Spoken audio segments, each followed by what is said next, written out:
Ya, muy buenos días a todos. Gusto de verlos y también poder compartir con ustedes y también escucharlos porque van a tener sus intervenciones también. Y en este tiempo nos va a tocar en la parte que nos corresponde.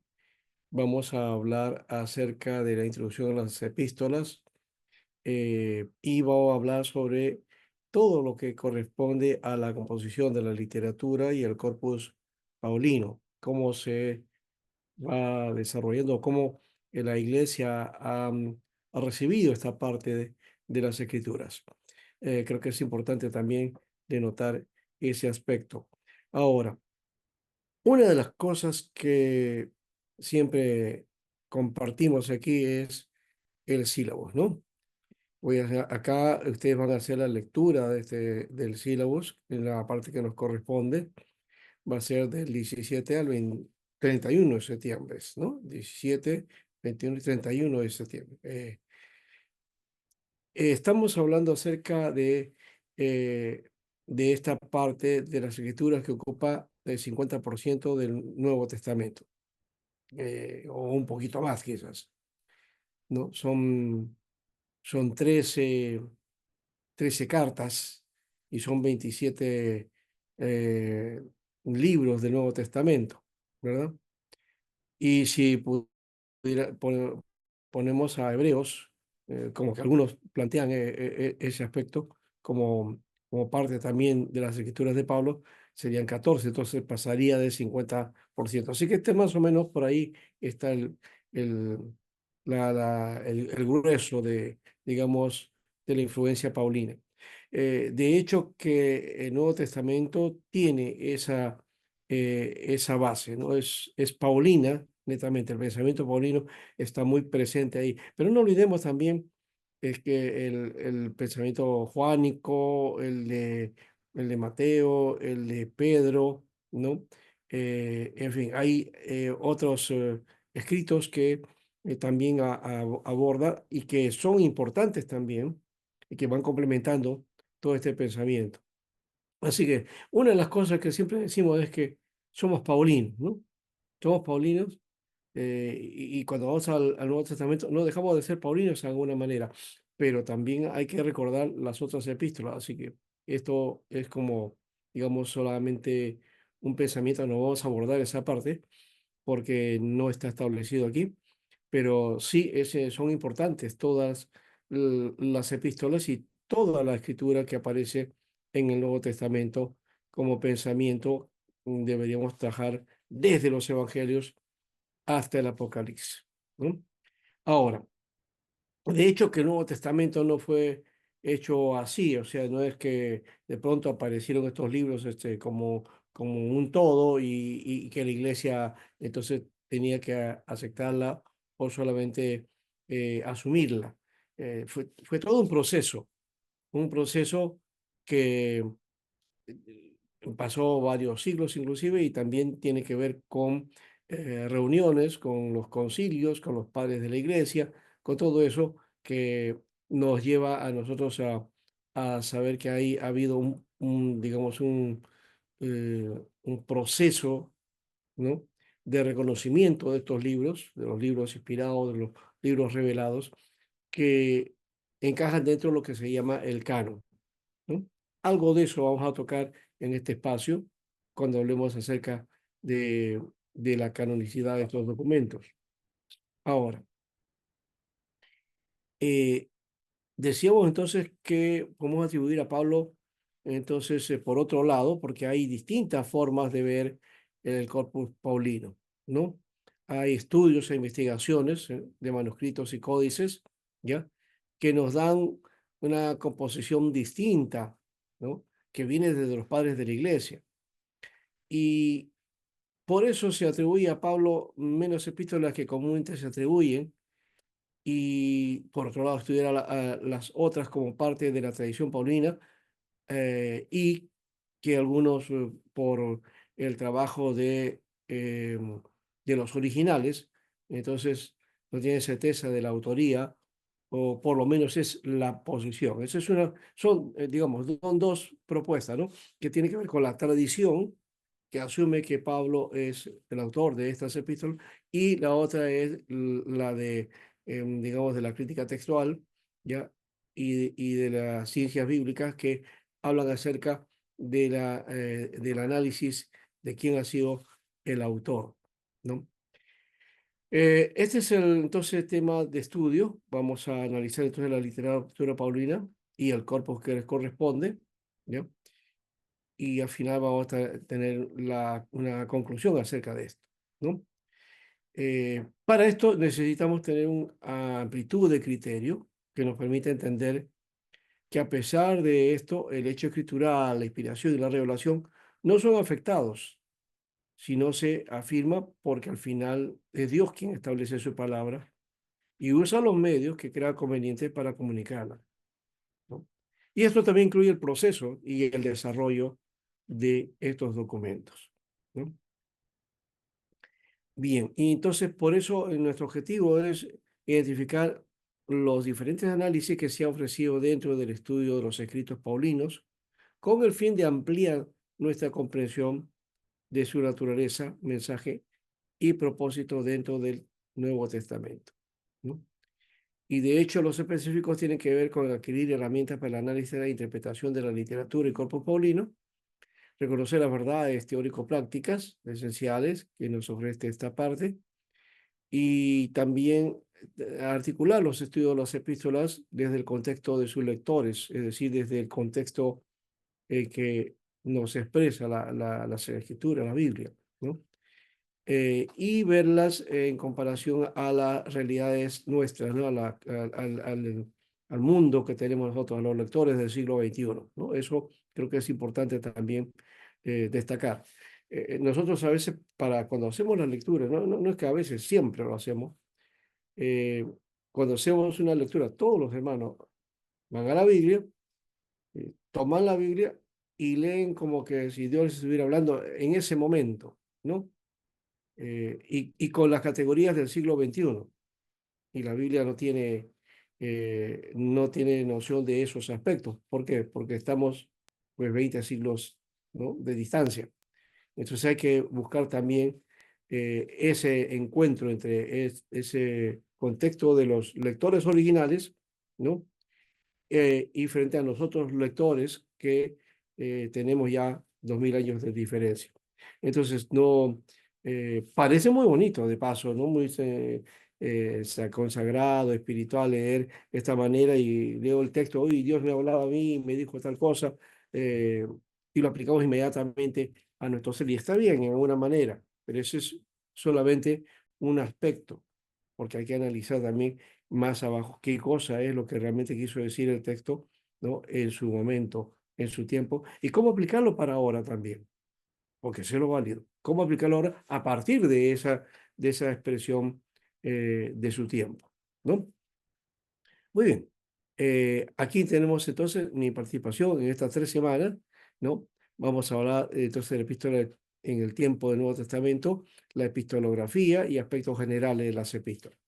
Para la próxima semana son las epístolas, vamos a hablar de las protopaulinas y las deuteropaulinas. Eso va a ser quizás una clase bastante, eh, bastante no picante en alguna manera, porque esto nos va a hacer pensar y creo que también nos va a hacer acercarnos mejor al aspecto canónico. Y el tercero es ver a Pablo como escritor también, ¿no? Lo vemos como misionero, ¿no? Pero como escritor, ¿qué importancia tuvo la escritura, ¿no? La epístola en su lugar, en la misión, ¿no? Y cómo la literatura fue clave en la misión paulina, es decir, jugó un rol importante, ¿no? Estos escritos, cuando hablamos de literatura estamos hablando de los escritos, ¿no? De las epístolas, ¿no? No tengamos miedo de hablar a la Biblia o hacer el análisis de la Biblia como literatura, porque es literatura, de una manera, es literatura. Solo que nosotros pensamos que literatura implica entonces algo que solamente el hombre lo ha hecho. No tiene nada que ver, sino las características que tienen las epístolas son de una literatura, ¿no? porque ha habido intervención humana, ¿cierto? Pero también entendemos que hay una intervención divina, es decir, Dios estando en el propósito, ¿no? Y guiando a estos hombres, como dice Pedro, para dejarnos su palabra. Bueno, en cuanto a tareas, hay que hacer en el libro de Descubre la Biblia 1, está la página 354 al 382, esa es la lectura que nos corresponde para esta semana, ¿no? Cartas en el Nuevo Testamento de Roger Omarson, ¿no? Y hay un control de lectura a partir de la lectura de cartas del Nuevo Testamento, ¿no? Respondiendo a preguntas con verdad y falso, ¿no? Para la próxima semana, entonces hay un video, ¿no? Un video sobre Pablo de Tarso, ¿no? Hemos hablado acerca de la necesidad de ver a Pablo también, así que eso como una especie de análisis para la tercera semana donde vamos a hablar de Pablo como escritor. Y para la tercera sería, ¿qué hizo Pablo para cumplir? Es una pregunta, ¿no? ¿Qué hizo Pablo para cumplir la misión en su tiempo? ¿Y qué harías tú en este tiempo para cumplirla? ¿No? Luego de todo el análisis que vamos a hacer, ¿cómo podemos encajar entonces con estas preguntas? Muy bien, eso es con respecto a, a el trabajo aquí. Vamos ahora a empezar nuestra clase tomando en cuenta este elemento. Aquí está entonces el material, ¿ya?, que vamos a desarrollar.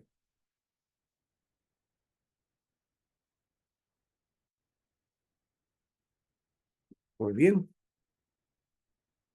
Eh, el trabajo de este curso, de este módulo, lo estamos basando también, hemos tomado en cuenta dentro de todo, de los muchos libros que también está en el sílabos, ahí hay una serie de libros que hemos puesto, parte de la que corresponde a esta sección y luego lo que va a hacer nuestro hermano en la siguiente parte. Pero de esto he seleccionado esto, ¿no? Escritos Paulinos de Jordi Sánchez, vos, y el método exegético de las cartas del Nuevo Testamento de José Watanabe, que hace un análisis muy importante también. Historia de la literatura cristiana, antigua, griega y latina, ¿no? De Morgini, ¿ya? Y que habla desde Pablo hasta la edad constantiniana, es decir, es toda una historia de la literatura cristiana que tiene que ver no solamente con, de hecho, la literatura nuestra, es decir, la que corresponde al canon bíblico, sino también a toda la literatura que se desarrolló, ¿no? En la época antigua, ¿no? Los padres de la iglesia escribieron mucho, ¿no? Ahí está el caso de Popías, Orígenes, está mismo Tertuliano, eh, este otro autor que escribe historia eclesiástica también, ¿no? Que es uno de los eh, primeras historias, o mejor dicho, primer documento sobre historia de la iglesia, ¿no? Es otro autor, en este momento se me va el nombre de él, ya lo recordaré. Y bueno, y luego el otro es de Antonio Piñero para entender a Pablo de Tarso. Pablo Piñero tiene su punto de vista, por supuesto, no es un analítico muy, digamos, eh, investigador y muy científico también, y eso hay que entenderlo dentro de su perspectiva. Quizás no se comparta todo, pero sí podemos tomar algunas cosas que son importantes para el trabajo.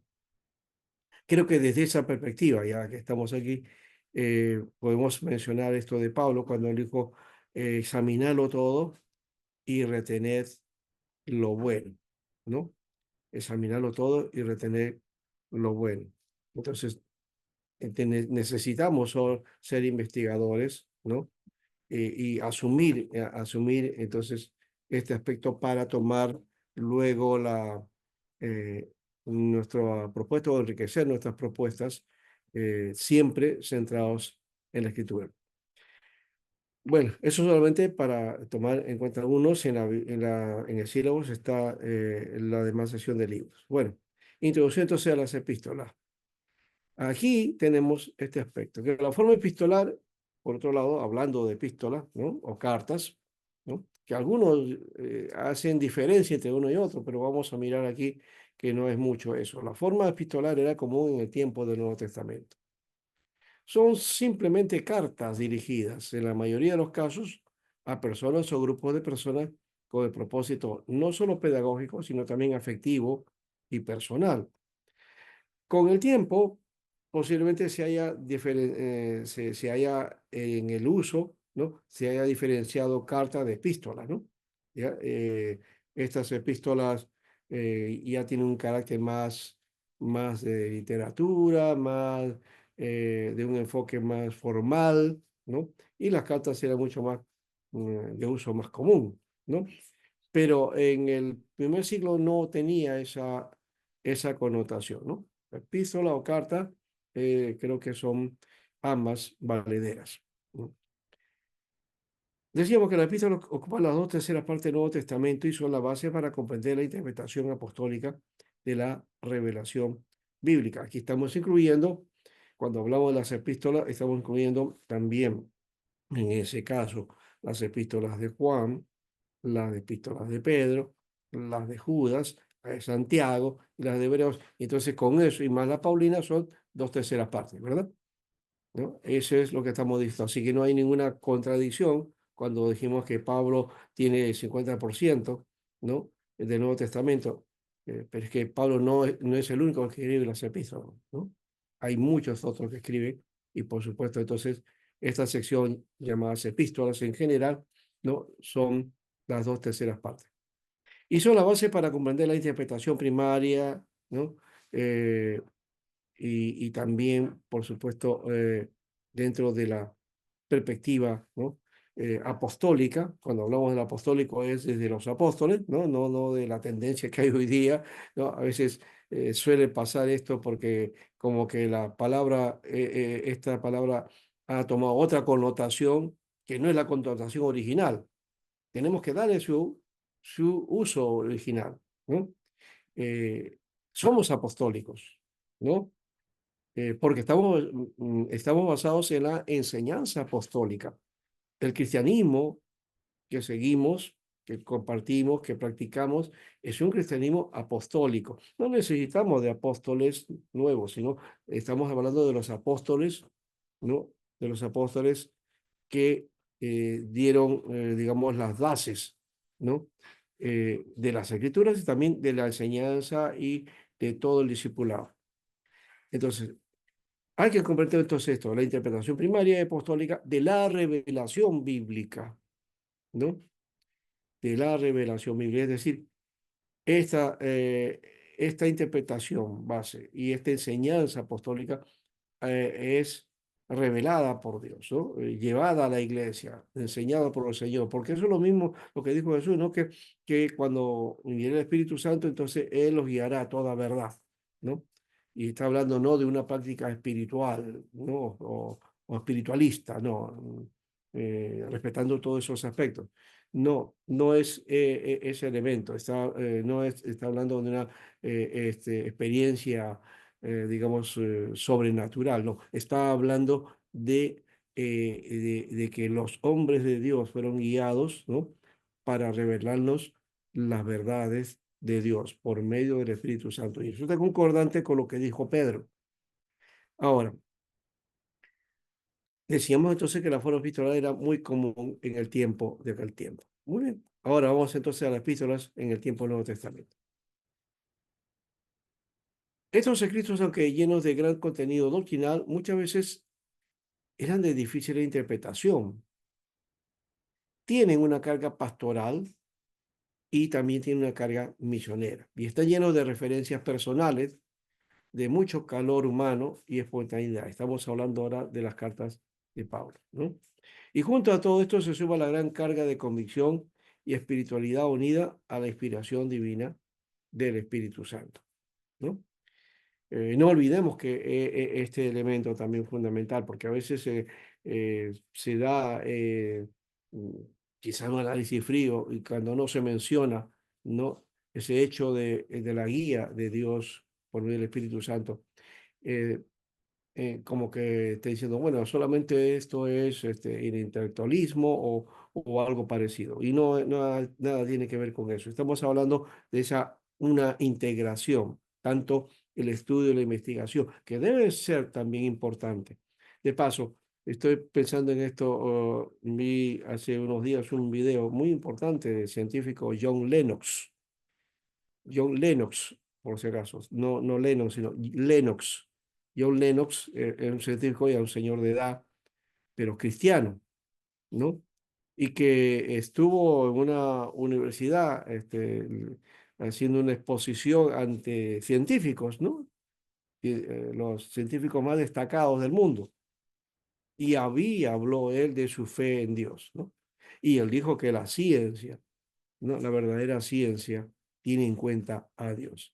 Así que no podemos tampoco nosotros dejar de lado entonces en las escrituras que el análisis científico también, que a veces suena como que veo, no quiero. No, científico es algo frío o ateo o lejano, es simplemente racionalidad. No, Dios nos ha dado la razón y la capacidad también para pensar y analizar, ¿no?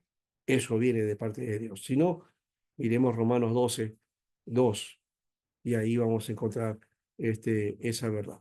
Bueno, una de las cuestiones a resolver es si podemos llamar cartas o epístolas a esta parte del Nuevo Testamento. Yo me adelanté en parte a esto, pero vamos a ver qué nos dice este, los autores aquí, los comentaristas. Kesselman habla de esto como sinónimo. Dice, después de Aristóteles, una carta o epístola es el proceso de diálogo entre dos partes iguales. Un autor determinado se dirige a un destinatario determinado para comunicarle directamente alguna cosa o para influenciarle de manera determinada por medio de un procedimiento argumentativo. ¿Mm? Ahí está, entonces, lo que dice Kesselman en este libro, ¿no? Está hecho en francés. Las epístolas son el resultado de un proceso de comunicación entre el autor inspirado y los destinatarios, ¿no? Personas o comunidades religiosas, ¿no? Esas fueron las que, digamos, eh, recibieron esa comunicación o son los destinatarios originales, hemos dicho, ¿no? Y hay que situarse a través del texto en el propio contexto del escrito. Hay que ver, entonces, que las cartas, estas epístolas, tienen muchas perspectivas de aquel mundo, porque ellos conocían ese mundo y se tenían que expresar de esa manera también, ¿no? Como de seguro nosotros nos expresamos, ¿no? En esta época, de acuerdo a las formas en que hablamos, pensamos, ¿no? En el siglo XXI, ¿no? Si viviéramos en el siglo 1500, estaríamos pensando a la manera en que se pensaba en ese tiempo, en los 1500, ¿no? En el primer siglo, entonces, también es lo mismo, ¿no? Debemos acercarnos a ella como una unidad literaria, ¿no? Subrayen esa parte, ¿no? Unidad literaria. No se están separadas, aunque originalmente fueron cada una dispuestas, ¿no? ¿No? Ya hemos dicho en su momento fueron parte de esto, pero ahora fueron componiéndose, ¿no? Y se hizo el documento que se llama Nuevo Testamento, o por lo menos desde los padres de la iglesia, esta sección se le llamó así, Nuevo Testamento, ¿no? Y dio a completar las escrituras desde el lado cristiano, ¿no? Que nosotros conocemos como Biblia, ¿no? De paso, lanzo esto y espero que se tome muy bien también. Eh, los cristianos de aquella época, del primer siglo, no tuvieron Biblia, en el sentido de qué cosa es una Biblia, ¿no? ¿No? Porque si vamos al Antiguo Testamento, ¿no? El Antiguo Testamento no es una Biblia, se le llama Biblia al Antiguo y Nuevo Testamento. La Biblia está compuesta por Antiguo y Nuevo Testamento. si hablamos estrictamente del Antiguo Testamento, entonces no es una Biblia desde esa perspectiva. Solamente son escritos sagrados, que sí existían, la Septuaginta existía, por ejemplo, ¿no? Y el texto premasorético, que también ya estaba desarrollándose. Bueno, la iglesia utilizaba la Septuaginta. Esa era su escritura, ¿ya? Y en el desarrollo de los primeros siglos de la iglesia, entonces se fueron estableciendo también la literatura del Nuevo Testamento, que luego, desde el 381 más o menos, ¿no? Está Constantinopla, Cartago y otras más, que hablan acerca de eh, el reconocimiento de estos escritos, ¿no? Como literatura canónica, es decir, como escritos sagrados, al igual que el Antiguo Testamento. Y cuando la iglesia define eso, entonces aparece ya el conjunto que se conoce como Biblia. Así que podemos hablar de Biblia oficialmente desde el cuarto siglo, más o menos. Cuarto, quinto siglo de nuestra era, ¿no? Hasta antes no había, en todo caso, o no se conocía de esa manera. Aunque puede haber habido, sí, el texto sinaítico viene del tercer siglo, por ejemplo, ¿no? Y los demás escritos o códices también, en donde hay Antiguo y Nuevo Testamento, ¿no? Que vienen del segundo siglo, ¿no? Podemos hablar de eso, pero todavía no se había popularizado la palabra Biblia, ¿no? Hoy hablar de eso es como que descuadrar a cualquiera, ¿no? Porque estamos tan metidos con ese nombre, ¿no? Que no vemos nosotros un mundo sin este documento así como nosotros lo conocemos, ¿no? Los cristianos de los primeros siglos no lo conocieron así, ¿no? Entonces, somos privilegiados en alguna manera, ¿no?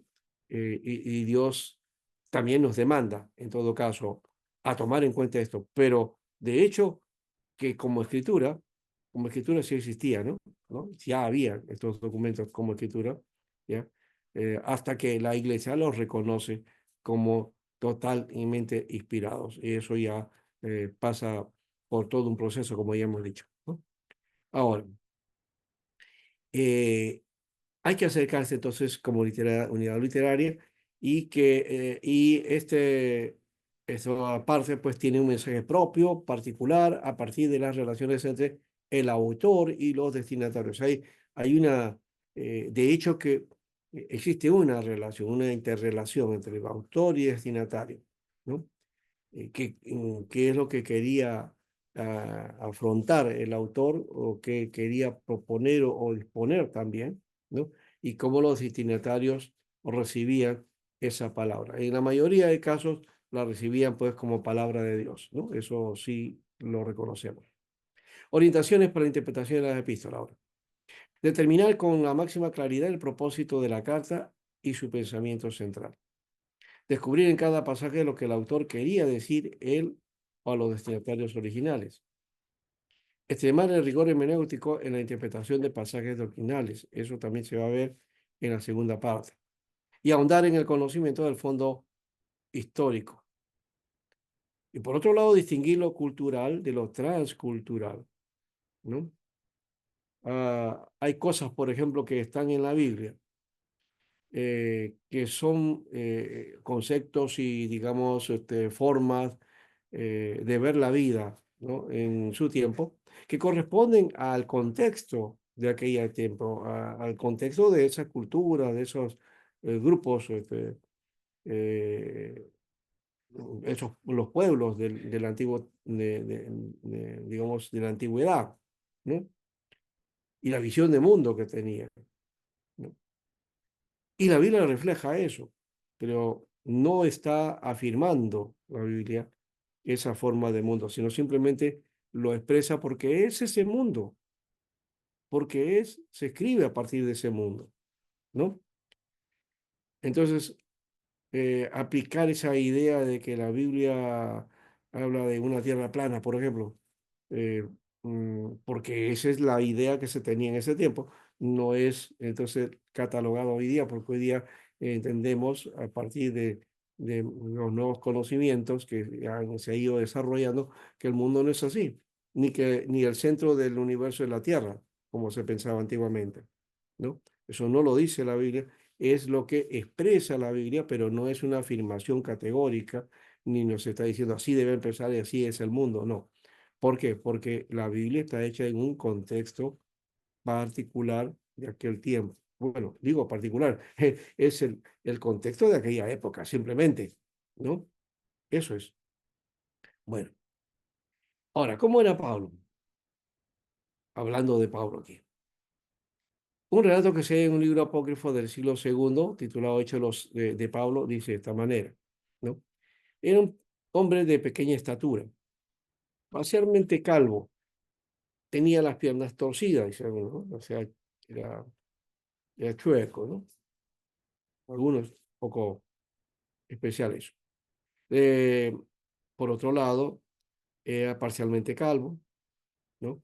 Era de un físico vigoroso, ¿sí? Y sus ojos no tenían cerca de una, bueno, todos tenemos los ojos. Estaba hablando de que un poco tenía, digamos, su mirada un poco, no recuerdo técnicamente cómo se llama eso, ¿no? Popularmente tenemos una palabrita para eso, pero que no es exactamente lo técnico para un oculista o un oftalmólogo, ¿no? Entonces, simplemente no tenía los ojos, no miraban en la misma dirección, sino como que confundía. Eso es lo que por lo menos algunos explican, ¿no? Y el otro, y también tenía su nariz aguileña. Bueno, eso es una expresión que no necesariamente nos da a ver, digamos, eh, eh, que era así, ¿no? Es simplemente un libro apócrifo, ¿no? Del segundo siglo, que nos dice acerca de cómo podía haber sido el apóstol Pablo.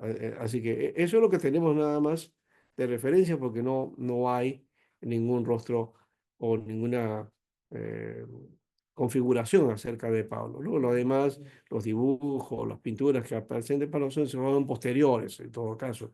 Como son posteriores también muchas de las figuras religiosas, ¿no? que expresan lo que ocurrió en el primer siglo, ¿no? Ahora, pero de todas maneras, si esta afirmación es digna de confianza, ¿no? Dice un poco más cerca de este hombre de Tarso que vivió casi 7 décadas, repletas de sucesos después del nacimiento de Jesús. Pero no importa cuál ha sido su apariencia, creo que su presencia siempre era muy particular, aunque él mismo dice en algún momento de que cuando está en presencia, pues como que pasa desapercibido, ¿no? Como sucede con algunos de nosotros, ¿no? ¿No? Algunas personas con su sola presencia como que muestran algo, ¿no? Y hay otros que, bueno, pasan desapercibidos o si no hablan o no se lo explica, pues simplemente pasa como uno más, ¿no? Y de alguna manera eso es bueno. No ser tampoco tan especial ni tampoco tan ordinario en ese aspecto, es simplemente ser lo que somos, ¿no? Y Pablo, por lo menos, nos da ese planteamiento, que Pablo pasó a la historia, como digo, no importa la apariencia que tenemos, por ejemplo, estas pinturas, ¿no? Creo que este es de Velázquez, me parece, si no recuerdo, ¿no? Goya, que también pintó algunas cosas religiosas. Bueno, entonces, en estas expresiones, nosotros aquí vemos eh, una apariencia más o menos, aunque la del centro estaría abarcando un poquito más la característica que hemos leído de ese documento apócrifo, ¿no? Bueno, dejemos ahí la apariencia de Pablo. Lo más importante es su carácter. En el siglo primero, Tarso era, por otro lado, Tarso, la ciudad de Cilicia, ¿no?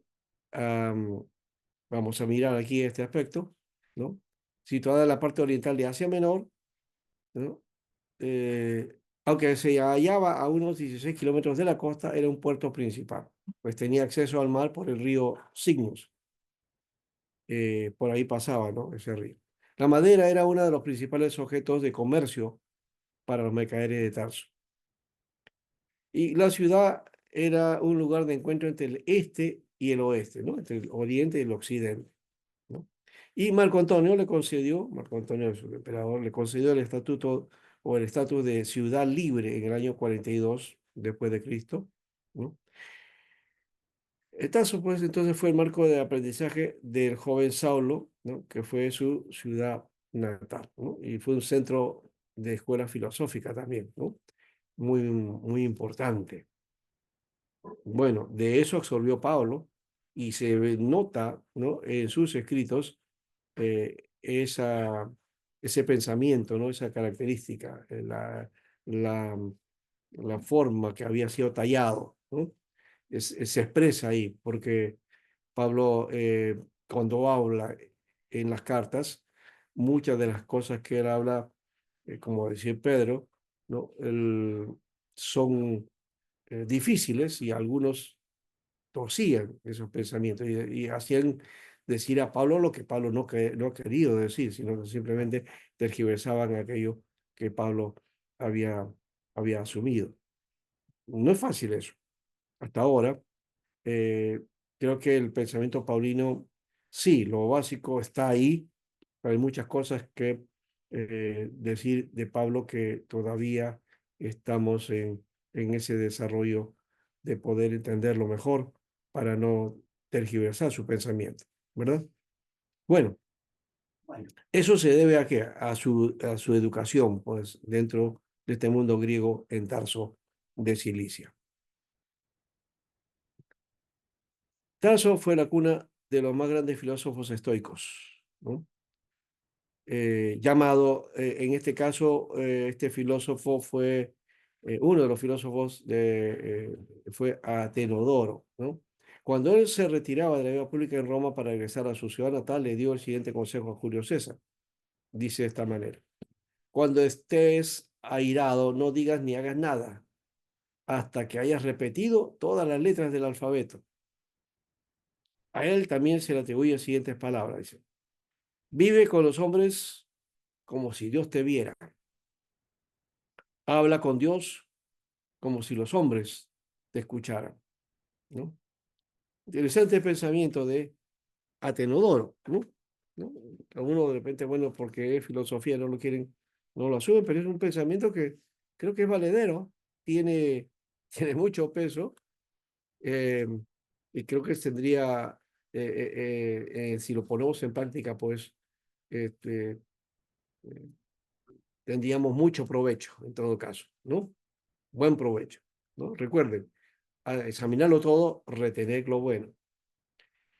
Atenodoro murió el año 7 antes de Cristo y fue durante mucho tiempo el héroe de Tarso, ¿no? Y entonces ya sabemos la influencia de estoicos, especialmente por Atenodoro, ¿no? Que fue un estoico de Tarso, ¿no? Y Pablo, criado dentro de este escuela, ¿no? Recuerden que los estoicos proponían el dominio del cuerpo y de uno mismo. Y eso se refleja en las epístolas, ¿no? Pablo también cuando habla acerca de esto de la carne, ¿no? De cómo dominar la carne, ¿no? Eh, hace alusión a esos aspectos ahí. Muy bien. Factores influyentes en la hermenéutica de Pablo. La educación temprana de Pablo fue en una ciudad con una fuerte influencia griega, como ya hemos mencionado, ¿no? Probablemente estuvo expuesto al sistema educativo de los griegos que enfatizaba la retórica, ¿sí?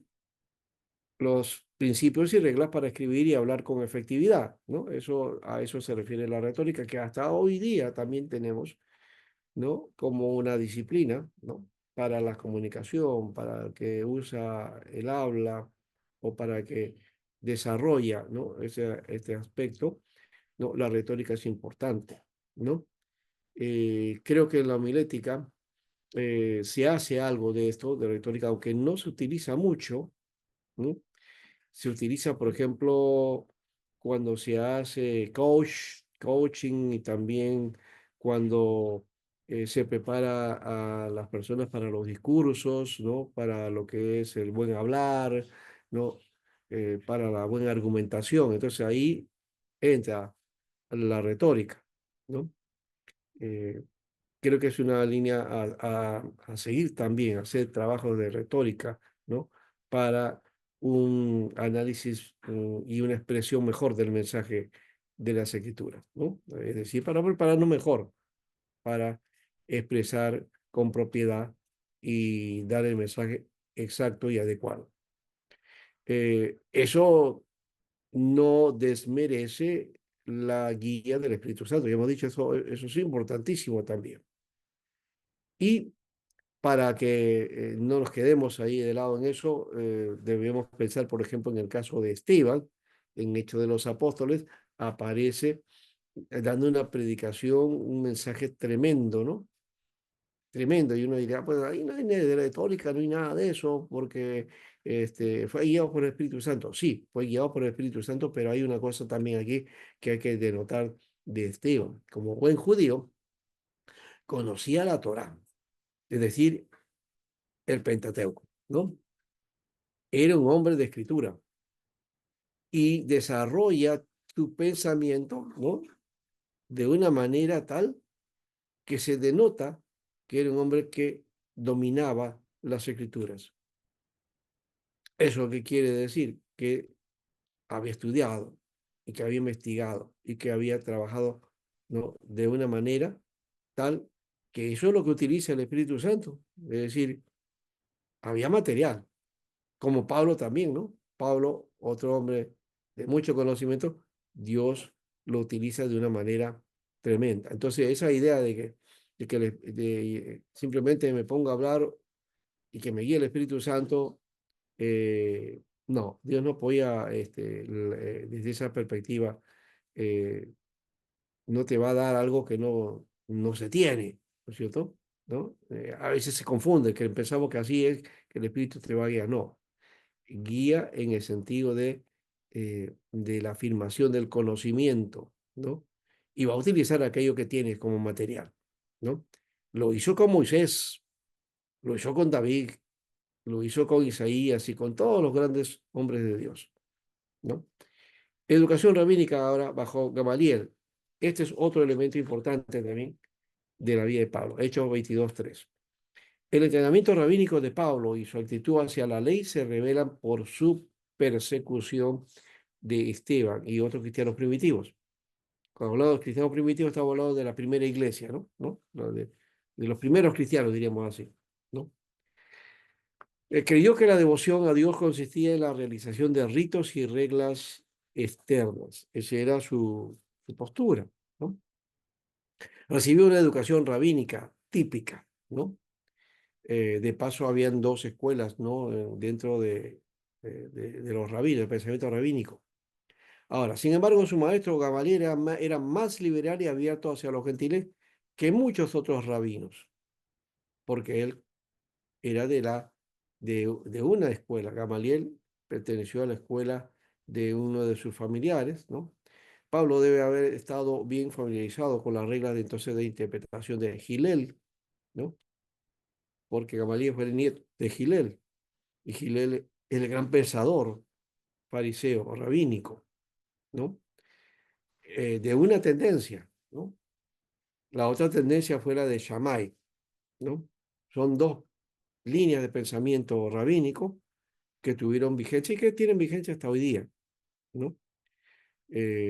Shammai era mucho más, digamos, mm, vamos a aplicarle la palabra, aunque está fuera del contexto, ¿no? Era mucho más conservador y Hillel era mucho más abierto o liberal, ¿no? Aplicando nuestras maneras de pensar ahora, ¿no? Porque los conceptos liberal y conservador no existían en esa época, ¿no? Llamado divino. Antes de su conversión, Pablo creía que su responsabilidad divina estaba limitada a los judíos. Esa era la manera en que él estaba expresando. Y después de su conversión llegó a ser el apóstol de los gentiles, ¿no? Eh, y de hecho que así fue, porque él inclusive pidió al Sanedrín cartas oficiales para perseguir a los cristianos, porque estaban haciendo peligrar el judaísmo, ¿no? Y el pensamiento judío. Y Pablo, entonces, pensando que estaba sirviendo a Dios, entonces perseguía a los cristianos, ¿no? Ahora, después de su conversión llegó a ser el apóstol de los gentiles y su investigación e interpretación del Antiguo Testamento se enfocó sobre pasajes que hablaban de la misión de Israel a otras naciones. Comenzó a hablar acerca de este otro elemento que si bien está en el texto del Antiguo Testamento, Israel como que lo había olvidado, ¿no? Se habían centrado en sí misma y ahora las naciones tenían que mirar hacia Israel y si querían algo de Dios, tenían que venir. Israel no iba hacia afuera, no iba a buscar a las naciones, ¿no? Como era la idea de los profetas, ¿no? Ellos comenzaron a mirar la misión de otra manera. Entonces, ¿quieres acercarte a Dios? Entonces, ven a nosotros, ¿no? Y entonces te explicamos o te damos la palabra. Eso en alguna manera fue una práctica de la época de Pablo y de Jesús que se conoció como los prosélitos, ¿no? El proselitismo, ¿no? Que no era una característica judía, ¿no? Ellos no hacían prosélitos, aunque los rabinos parece que sí, o los fariseos, ¿no? Con esa tendencia, pero en general el judío no es proselitista, ¿no? El proselitismo es la idea de buscar adeptos, ¿no? Buscar adeptos. Es un poco parecido a lo que nosotros decimos la evangelización, ¿no? Ya, evangelizamos, pero en alguna manera, eso que se evangeliza, entonces, a veces la idea, no, la idea es buena, pero en la realidad, las iglesias lo que buscan es gente, ¿no? ¿No? Y entonces, adeptos para sí, para su grupo, ¿no? Eso es lo que eh, fue la práctica en alguna manera de un grupo de judíos, ¿no? Y, y aquel que venía al judaísmo, entonces, que era gentil, ¿no? Le llamaban prosélito, ¿no? Porque se había acercado al judaísmo. Entonces, todo gentil que se hace judío es un prosélito, ¿no? No deja de ser prosélito, siempre va a ser prosélito, de alguna manera. No es judío, judío. Bueno, eso es otro elemento, no vamos a hablar, ahondar más en ese aspecto, pero de hecho que ahí tenemos una diferencia, ¿no? Y Pablo, entonces, trata de abordar, ¿no? Ahora la misión de Israel, ¿no? Otra vez, volver a eso que había perdido Israel, ¿no? Para buscar y dar a otras naciones y aplicar en Jesús justamente esa tarea de misión, ¿no? Ahora, énfasis sobre el Espíritu. Pablo creyó que el Antiguo Testamento era la palabra inspirada de Dios y que el Espíritu Santo que guió a los escritores también era el que guió a los intérpretes para comprender la palabra de Dios. Habló del plan de Dios como estando escondido por los siglos, pero revelado en su día, ¿no?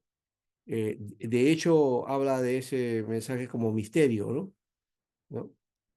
Y de hecho que hoy día ese misterio ya ha sido descubierto. Está hablando de ese misterio dado en Jesucristo, ¿no? Que se da a conocer, que se revela en Él y que ya está descubierto, está mostrado y es para todos, ¿no? Y ya no hay misterio en ese aspecto en cuanto al propósito y la voluntad de Dios hacia el hombre, hacia la humanidad. No hay ningún misterio por alcanzar, ¿no? Eso, quizá los movimientos gnósticos o orientalistas o las búsquedas místicas por ahí que buscan ese aspecto, podrían darse por ese lado, ¿no? ¿No? Pero no es exactamente lo que la Biblia demuestra y en la Biblia no debemos utilizar tampoco desde esa perspectiva, ¿no? La Biblia no hay misterios porque Dios revela su palabra al hombre y lo que revela al hombre está descubierto, está abierto, como dice Deuteronomio, ¿no? Las cosas de Dios son, ¿no? Las cosas ocultas de Dios son para él y las reveladas para los hombres. Lo que ha revelado es revelado. No hay, entonces, la idea en la Biblia de decirnos cosas ahí, pero mistéricas, ¿no? No existe esa concepción, por lo menos en las Escrituras, ¿no? El Espíritu Santo entonces capacitó a Pablo para entender el misterio de Dios que no fue entendido por sus contemporáneos judíos. Él recibe ese aspecto, como ese misterio trata de darle a conocer eso, ¿no? Y esa fue su idea, su propuesta, dar todo el consejo de Dios, todo el consejo de Dios. Muy bien, este, hasta ahí vamos a abarcar este aspecto, vamos a ver los aspectos generales de las epístolas en la segunda parte. A ver, no sé si hay alguna, vamos a abrir ahora el espacio para intervenciones, si ustedes desean hacerla, les doy el espacio, vamos a ver esto. Ujú. Ah, muy bien, hermano. Sí, estrabismo se llama. Ese es exactamente. Gracias por eso, ¿no? Y ya me acordé también del escritor, de uno de los padres de la iglesia que escribió la primera historia eclesiástica. Se llama Eusebio, Eusebio de Cesarea, ¿no? Ah. Cuando dice físico y vigoroso, bueno, esa es la expresión de ese escrito, ¿no? Supongo que está hablando de que tenía mucha energía, ¿no? Era un hombre que estaba siempre, lo que decimos ahora, pilas, ¿no? Siempre estaba, no se cansaba. Es posible que, sí, eso es la expresión que tiene él también, de paso en las escrituras, ¿no? Muy bien, hermana Carla de Chile, bienvenida de Chile. Nuestro hermano Pedro Mora también de Colombia, ¿no? Hola, sí, dos cositas. Me quedé con una duda. Lo primero fue que lo escribí al principio en el chat con relación a lo que usted menciona sobre cartas y epístolas, dándole en sí el mismo significado. A mí me gustaría que profundizara en eso porque yo por lo menos siempre he Así entendido que las es. epístolas eran generales y las cartas siempre se enfatizaban en que eran de forma personal como a Tito y a Timoteo. Entonces, con lo que usted nos menciona ahora, nos da a entender que en realidad era lo mismo. Entonces, eso me queda la duda para que me lo aclare. Ya, en El- el primer siglo, por lo menos en la etapa, en el contexto de Pablo, sí, era así, ¿no? Era muy común. Ciertamente, el uso de las epístolas como una cosa oficial para cuestiones, digamos, de instituciones y todo, se usaba el término epistolar. De ahí, de esa costumbre es que va desarrollando posteriormente que lo epistolar solamente tiene que ver con documentos oficiales, ¿no? Y las cartas pues son cuestiones familiares, nada más, ¿no? Pero eso es posterior, no corresponde al primer siglo, ¿ya? Muy bien. Y lo otro que me quedó también dando vuelta, que no sé, me perdí. ¿A qué mencionaba usted con el Corpus Paulino en realidad al estudiar y profundizar y no tomar al Espíritu Santo como para no perdernos de algo que no se va a poder decir, algo así? Ahí me perdí. No, no, no. Lo que hemos, yo he tratado de unir este aspecto del estudio y también la guía del Espíritu Santo, más bien, ¿no? Eso es lo que trato de explicar. Pero lo otro es en cuanto a la palabra corpus. Corpus es una palabra latina, ¿no? Hace poco he estado, por ejemplo, en Texas, en Corpus Christi, donde vive mi hija. Y corpus significa cuerpo, ¿ya? Y cuando estamos hablando de cuerpo paulino, estamos hablando de la literatura paulina. A eso se refiere, ¿no? No es una palabra extraña o inventada, simplemente en términos técnicos, cuando se hace el estudio en literatura se le llama así. Un corpus es entonces una cantidad de documentos, ¿no? O literarios, ¿no? Que corresponden a un autor o a un grupo, digamos, de autores o a un movimiento, ¿no? En este caso es a Pablo, ¿no? Y especialmente al pensamiento paulino, ¿no? A eso se está refiriendo. Ya. Y lo otro que hemos dicho, no, más bien no hemos separado, estamos uniendo el estudio, el análisis, ya, pero también con la guía del Espíritu Santo. Eso creo que es importante también llegarlo. Muy bien, hermana Carla, ¿no? De Chile. ¿Qué parte de Chile? de Chihuayante, Ah, no conozco de Chile. octava región del Ah, Biobío. octava región. Ya, ya, octava región, ya, muy bien, porque mi esposa es de Valparaíso, así que por eso tengo familiaridad por Chile. Eh, Saludos para Chile. Guardo gratos recuerdos siempre. Y con la familia también. Bueno, este hermano, este, que queda Pedro Mora, de Colombia. Bueno, Gracias, profesor. bienvenido, Colombia, hermano, sí. Sí. Una inquietud. Sé que Pablo tenía ciudadanía romana, pero también era judío. Puedo decir que por descendencia judío y no sé en qué momento pues adquirió la ciudadanía romana, si fue por nacer en ese lugar de Tarso o se obtenía bajo unas condiciones. Y si esto, al ser judío, no le causaba rechazo de parte de los judíos, porque ellos Ya. consideraban, bueno, no sé si me Bueno, entiende. sí, sí, sí. Bueno, no hemos tocado todavía esa parte, pero sí, ciertamente podemos adelantarnos. Sí, Pablo tenía esos tres aspectos, ¿no? Era de pensamiento griego, ¿no? Digamos, criado en la fe hebrea, ¿no? Como judío, y buen hebreo, dice, ¿no? Destacado más allá de otros. eh, y por otro lado también tenía la nacionalidad romana. Eh, eso lo pinta de otra perspectiva también, es decir, lo pone como un cosmopolita, ¿no? O sea, ¿qué es un cosmopolita? Es un ciudadano de este mundo, ¿no? Un ciudadano contemporáneo a su mundo, ¿no? ¿Ya? Pero que había conseguido ciertas, no sé si se llama privilegio, pero sí por lo menos capacidades que le permitían esto hacer la labor, más bien, que él estaba realizando, ¿no? Como ciudadano reclamó, ¿no? Ese trato, ¿no? Y creo que eso le valió de mucho. Como el pensamiento de las escuelas de su tierra, ¿no? El pensamiento griego, las utilizó en sus diálogos, en sus parlamentos, en el Areópago, en Atenas, en todos los lugares. Él iba no, y tenía esas discusiones a una altura tremenda, ¿no? Y lo otro es que como buen judío, ¿no? Bueno, no era judío, él era de la tribu de Benjamín, ¿no?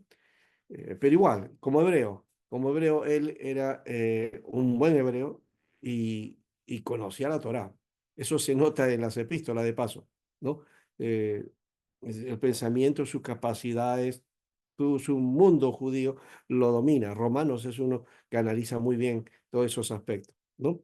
Y confronta de paso, y por eso es que va a tener problemas con los judíos. Ese fue su talón de Aquiles, digamos así, ¿no? Su débil en un sentido, ¿no? O el aguijón que le tenían, porque los judíos, donde él iba, judío que se le prendía, ¿no? No se le prendían los romanos, no se le prendían los griegos, los judíos eran los que se iban contra él, ¿no? Porque utilizar el pensamiento hebreo, pero para dar las propuestas a partir de Jesucristo y dar a conocer que Él es el que habían anunciado los profetas, ¿no? Y los judíos no querían eso, ¿no? O por lo menos negaban esa perspectiva, ¿no? Muy bien. Hermano Oscar, muy bien, hermano de Colombia. ¿Qué parte de Colombia? Sí, profesor, buenos días. En Bueno, ese momento en Pereira, Pereira Pereira. Risaralda. Oh, qué Sí, bueno. Saludos, ya, sí.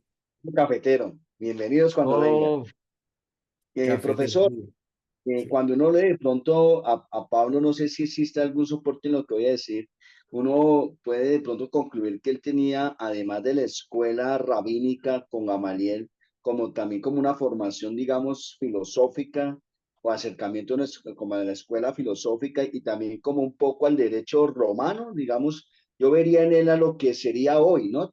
Extrapolándolo como a un filósofo, un abogado y fuera de eso un teólogo, como algo así, ¿cierto? Es decir, como que hay una influencia de escuelas en su vida anterior de esas tres vertientes.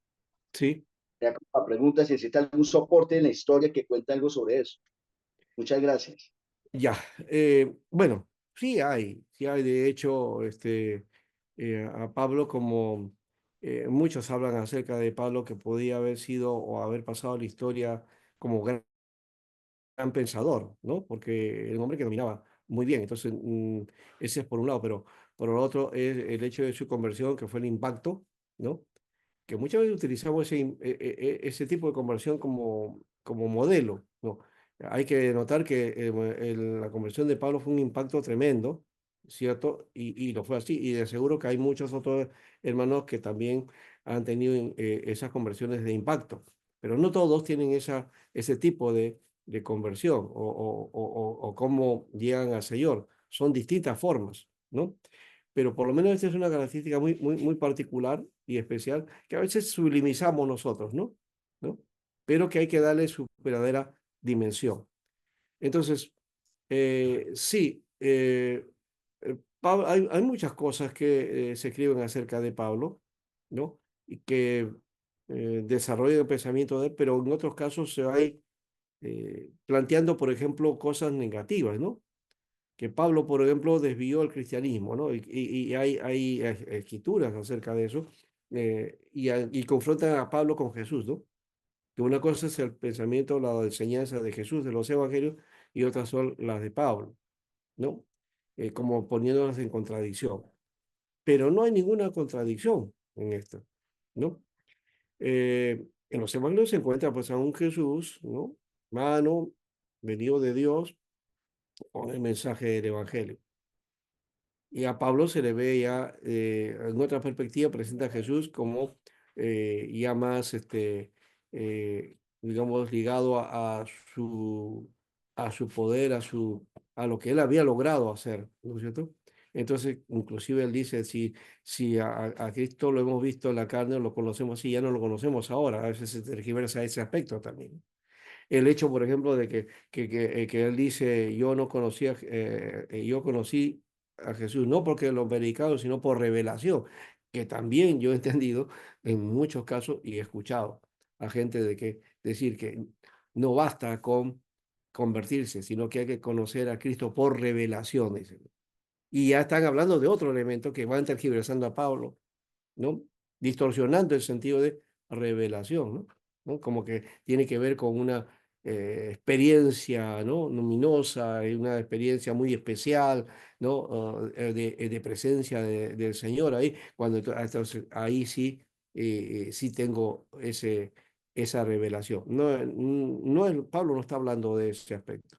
Sí, ciertamente él tuvo una experiencia, su experiencia de encuentro con Jesús, así lo comenta Hechos de los Apóstoles, Lucas menciona eso, pero no necesariamente se va, nos deja como un modelo, porque no es la idea eso, ¿no? ¿Ya? A Pablo le impactó la presencia de Jesús, porque él iba por otra ruta, y en esa ruta él tenía su propia arrogancia de creer que lo que había conseguido era lo mejor. Y como judío, pues quería destacar, y eso lo dice él, ¿no? En Filipenses dice eso, ¿no? Quería, destacaba más que otros, ¿no? Entonces, aquí Jesús lo derriba más bien, ¿no? ¿No? Derriba ese Pablo, ¿no? Orgulloso de todo lo que había conseguido, ¿ya? Para ahora someterse a Jesús, ¿no? Y demuestra eso. Creo que ese es el elemento importante de notar. Pero, de hecho, de Pablo van a hablar, ¿no? De todo, hermano, ¿no? Y van a también practicar cosas que no son, ¿no? Dándole una distorsión al pensamiento paulino, ¿no? Eso creo que hay que tener mucho cuidado, ¿no? Muy bien. Bueno, creo que a ver si no, si hay más, vamos a continuar, ¿no? Muy bien, muy hermanos, gracias. Hay varios hermanos de Colombia, qué bueno, ¿no? Eh, y bueno, también hay de Perú, qué bueno. Entonces, no sé cuántos son de Colombia, pero veo a muchos aquí nuestros hermanos colombianos. Qué bueno, ¿no? Tenemos aquí un gratos recuerdos desde ese aspecto también. Muy bien, vamos entonces a continuar acá en esta Aquí hay parte. una pregunta, A profesor. ver, sí, a ver. Alberto dice, bueno, Judith Barreto dice, ¿cuántos años tenía Pablo aproximadamente cuando empezó su conversión? Bueno, no tengo exactamente la información exacta de cuántos años tendría, pero algunos dicen que ha sido contemporáneo con Jesús, más o menos, ¿no? Entonces, eh, porque él más o menos, a ver, en el 67, 68, por ahí, no llegó hasta el 70, ¿no? Por ahí fue su muerte. Eh, sí, puede haber sido más o menos que en un promedio de 30 y tantos años por ahí, más o menos. Uno, porque de paso, para ser miembro de Sanedrín y para también destacar dentro del mundo judío, tenía que ser 30 años más arriba, ¿no? Entonces, por ahí debe ser ese promedio. Sí, muy bien. Bueno, en todo caso, no era tan jovencito, pero tampoco era un hombre de tanta edad, ¿no? Pero sí, de hecho, que en su desarrollo, en su formación, pues los primeros años fueron muy, muy cruciales, muy importantes, ¿no? Para su tarea, ¿no? Bueno, creo que eso ya de antemano nos muestra algo, ¿no? Que Dios utiliza y prepara, ¿no? De anticipado, ¿no? No es que nosotros, así nomás de casualidad, no. Dios te prepara con anticipación, hermano, ¿no? Por algo, las cosas que has ido haciendo han sido con un propósito. Al final vas a entender eso, ¿no? Como le dijo el Señor a Pedro, ¿no? Cuando él quería lavarle los pies y Pedro dice, no, no, Señor, no hagas esto. Y le dijo, lo que hago ahora no lo entiendes, pero lo entenderás después. Así que nuestra vida no solamente tiene que ver con el momento del impacto de cuando Dios vino a la vida de nosotros, ¿no? De cada uno de nosotros, sino que Él va preparando también todo, ¿no? Eso creo que sí es, en general, es así. Bien, así es, sí, sí hay, ajá, sí, ahí está, más o menos. Ya. Sí, algunos dicen 28, 41, otros 41, como, sí, bueno, como itinerante podía ser que llega, pues, me decía la conversión, o sea, sí, a los 30, pero para el ministerio sí, podía haber sido entre los 40, 50, sí, podía haber sido más o menos por ahí. Recuerde que él se tuvo que preparar, no solamente ahí, según dice, él estuvo preparando 14 años, 14 años. Es decir, no fue que él predicó de frente, ¿no? Aunque sí, cuando se convirtió, los hermanos estaban asustados, decía como que perseguía a la iglesia se ha convertido y no creían en su conversión, ¿no? ¿No? Pero poco a poco fue entrando, pero no fue así de golpe, ¿no? O sea, fue una preparación y lo dice en Gálatas eso. Eh, bueno, claro, eso podía haber sido también en cuanto a su situación civil, que si en el Sadín debían ser casados y Pablo entonces podía haber sido viudo, sí, pudo haber sido viudo y él también en Corintios, la primera carta creo, menciona algo de eso, ¿no? O la segunda, cuando habla acerca de las relaciones entre el hombre y la mujer y los describe de tal manera, ¿no? Que muestra que él ha pasado por esa situación, ¿no? ¿No? Puede ser. Sí. Muy bien. Sí, ahí está en el PPT, eso vamos a mirar ahora ese aspecto de la, de lo lucano. Muy bien, pasamos por acá. Eh,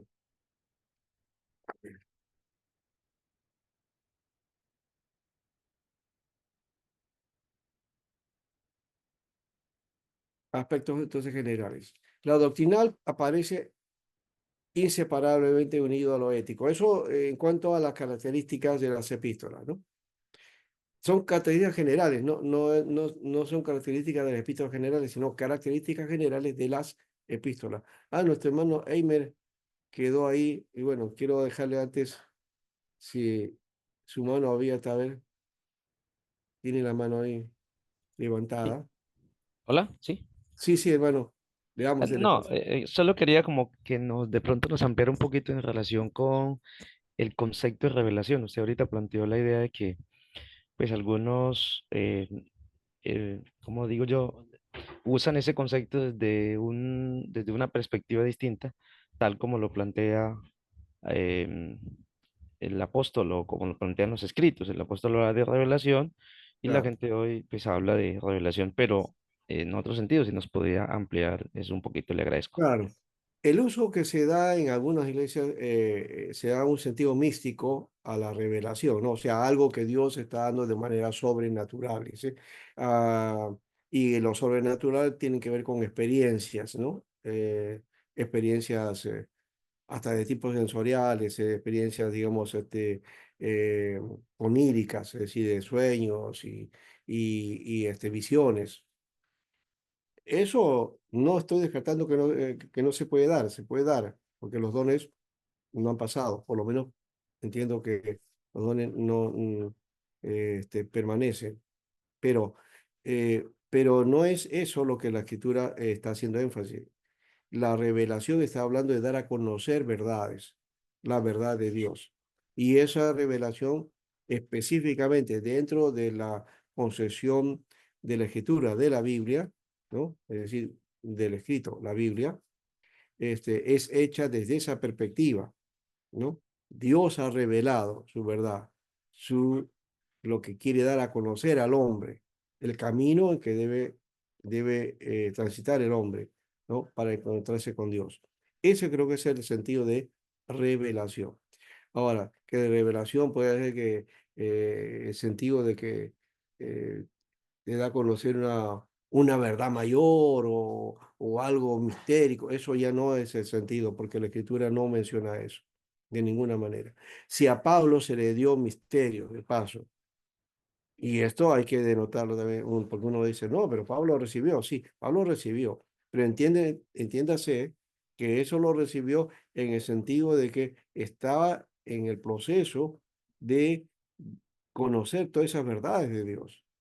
Y él las describe, y algunas las guarda, pero las que él da a conocer, ¿no? Es las que Dios quería que se expresara. Lo demás de la experiencia de él, dice, si yo vi en espíritu o en el cuerpo, no lo sé, dice. O sea, él no se basa en su experiencia individual, o sea, qué es lo que sintió, o si fue así o no. Eso no le interesó a él, ¿correcto?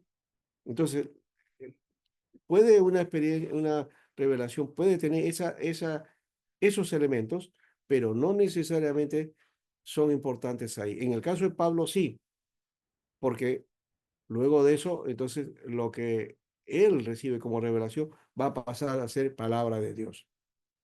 Desde esa perspectiva estamos diciendo, ¿no?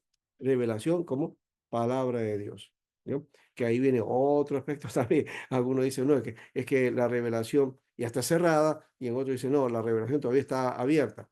Pero ¿cuánto podemos nosotros decir palabra de Dios? Bueno, en la dimensión de las escrituras, palabra de Dios es palabra de Dios.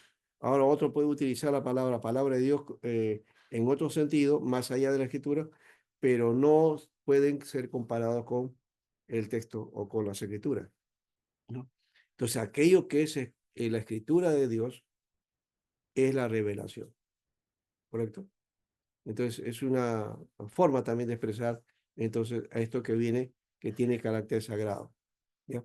Lo demás, creo que es simplemente experiencias, como digo, que pueden ser valederas o no, depende también de las prácticas que van a tener o que cada uno tiene o cómo las aplica, ¿no?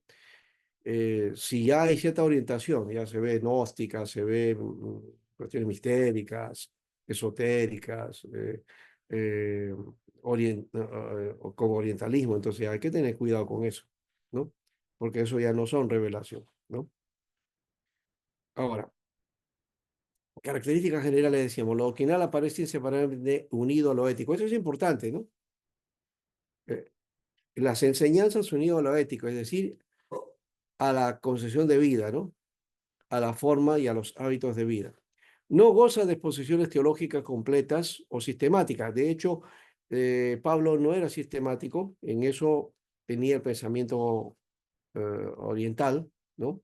Y planteaba, sí, claro, muy bien, ahí me dice, quitar el velo, sacar la luz, descubrir sería la definición. Ese es el término que se da. No quise mencionar ese aspecto que se da como definición, ¿no? Sacar descubrir, dije, ¿no?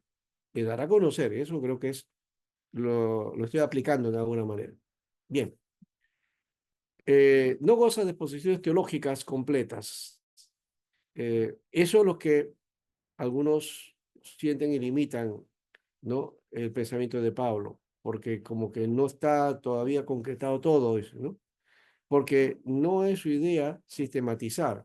No nos presenta, por ejemplo, a ver, la doctrina de la salvación, ahora la doctrina de la santificación, ahora la doctrina de la justificación, aquí el proceso de conversión. No, no está, la Biblia no está hecha de esa manera, ¿no?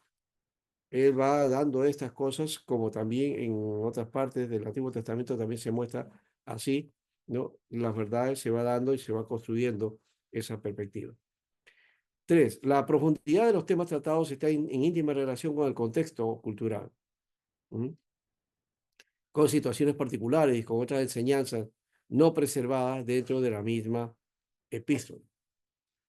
Por ejemplo, cuando Pablo está hablando de este aspecto de la forma de vestir o la forma de presentarse el hombre y la mujer, dice, ¿no? Que la mujer no debe usar el pelo corto, sino el pelo largo, dice, ¿no? Y el hombre sí debe tener el pelo corto, ¿no? Y, y que es de acuerdo a la naturaleza, es eso, ¿no? Cuando él habla de la naturaleza o digamos la traducción nos da esa palabra, está hablando en el sentido de que la cultura, la forma de vida, da que el hombre tiene que cortarse el cabello. Y está hablando en un contexto, está hablando a Corintios, ¿ya? Y en Corintios era qué cosa? Una ciudad, ¿no? De corte romano, ¿ya? De ese aspecto pues está hablando. Y por otro lado, el hecho de que la intervención de las mujeres en los aspectos religiosos, ¿no? Dentro del paganismo, ¿ya? Para hacer la diferencia. Y la cubierta esa que tenían, ¿no? Y que de paso dice que el cabello es la cubierta, que eso de paso en algunas iglesias en su tiempo comenzaron a utilizar, que obligará a las hermanas que se utilizaran un velo, ¿no? Y yo recuerdo a las iglesias hace un tiempo atrás, en la iglesia católica, se usaba mantilla, ¿no? Una mantilla. La mujer para ir a la iglesia se tenía que poner su mantilla, ¿no? Eso no nos llamaba la atención, pero era la costumbre que se tenía, pero eso nace de ese aspecto de que la mujer tiene que cubrirse el cabello, ¿no? Pero ya tiene el cabello largo, ¿no? Que es la costumbre. Y más adelante Pablo dice, bueno, y algunos son contenciosos, pero nosotros no tenemos esta costumbre, dice, ¿no? O sea, esto no es un problema, dice, ¿no? No lo toma simplemente como un aspecto de cultura. ¿No? No hay una orden mandatoria y ahí de paso de arriba esos conceptos de algunas iglesias donde se prohíbe o te tienes que mirar a hacer así o tienes que tomar esto o tienes que vestirte así o debes dejar de usar esto o aquello, ¿no? Especialmente en la mujer. Entonces, creo que ese aspecto encaja con esta situación, ¿no?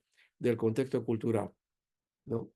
Las epístolas están llenas de antítesis notables. Primero es Juan 1:8 y 3:9. Hay iguales problemas que surgen en la comparación de Romanos con Santiago. Si nosotros mirásemos estos textos, de seguro vamos a ver unos detalles contradictorios en las mismas cartas, ¿no? Pero no son tan contradictorios, sino son complementarios en alguna manera, ¿no? Romanos y Santiago, por ejemplo, no es que Romanos solamente está hablando de la gracia y Santiago de las obras, como algunos han tratado de hacer pelear a Santiago a Pablo y a Santiago.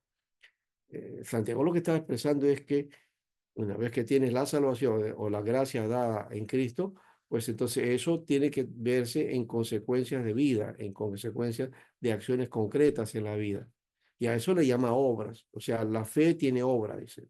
Muéstrame tu fe por medio de tus obras, dice.